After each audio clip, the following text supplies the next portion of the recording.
Okay, so this is video 4, and we're going to talk about the spiritual and religious heritage of the guided meditations that I'm making for you. So it just so happens that every spiritual and religious tradition has a modality or practice for moving from verbal to nonverbal processing, as we talked about in the science video, or beyond the chatty mind into a state of peace or transcendence or deeper experience consciousness. I come from a Christian charismatic Pentecostal tradition that taught speaking in tongues was a powerful form of prayer, and that's because it is. What it does is provide a modality to move from verbal processing to a more profound inner experience of prayer and connection. Often you're not aware of what you're praying, but you are feeling a sense of empowerment and depth of connection, and that's exactly what's happening. All other religious traditions have modalities as well. So in the Buddhist tradition, it's about breathing and mindfulness that takes us away from verbal chatter and into a sense of sensation and peace and transcendence that way. In Hinduism, it's the use of mantras and meditation that help us to move away from the verbal chatter into the parallel processing that we know is happening, but also the sense of enlightenment that we seek. In more traditional Christian and in Islamic or Muslim and Jewish traditions, it's the use of ritualized prayer, chanting, things like that move us away from the just inner dialogue into a state of deeper prayer and consciousness.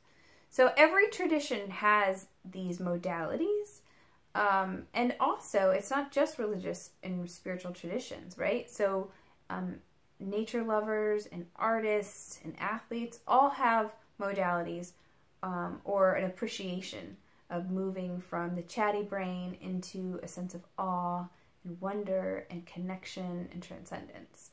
Athletes call it being in the zone. Artists usually produce art from this state.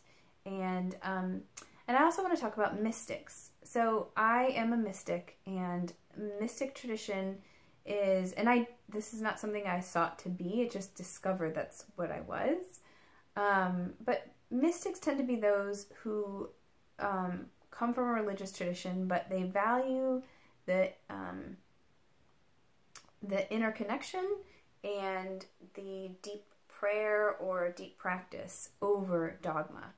And the result is that, number one, they often get blamed to be, or called heretics in their religious tradition, but they also produce incredible art and illuminating texts and things like that. But mystics tend to end up sounding more like one another across religious traditions than they do the average adherent to the religion that they come from.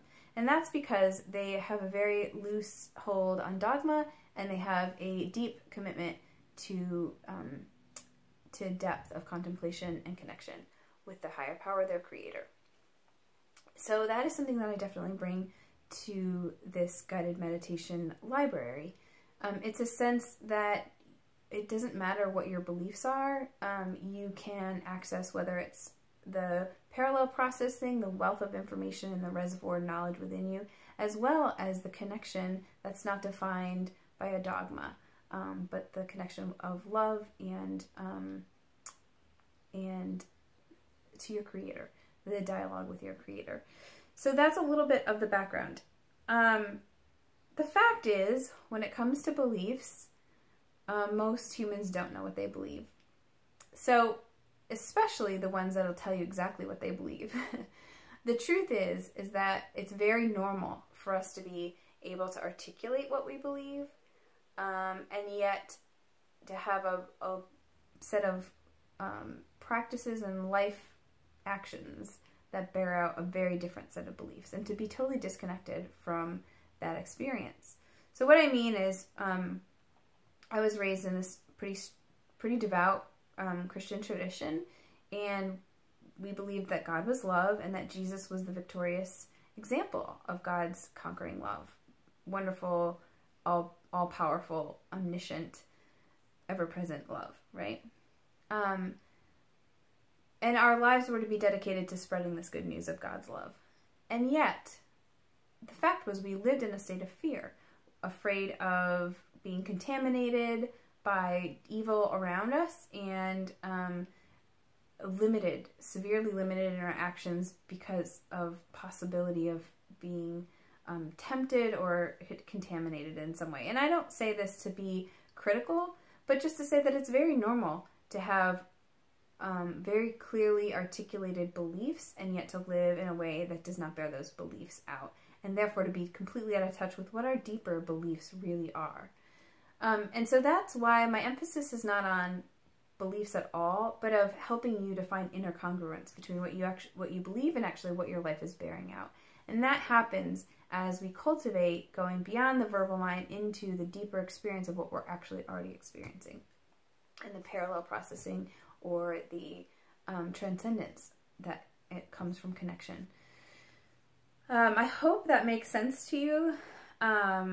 You can always hit me up with a comment or a question or an email if you'd like any more on that. But that is a little bit about why I'm not that interested, or you don't need to have any particular set of beliefs to benefit from the audio meditations.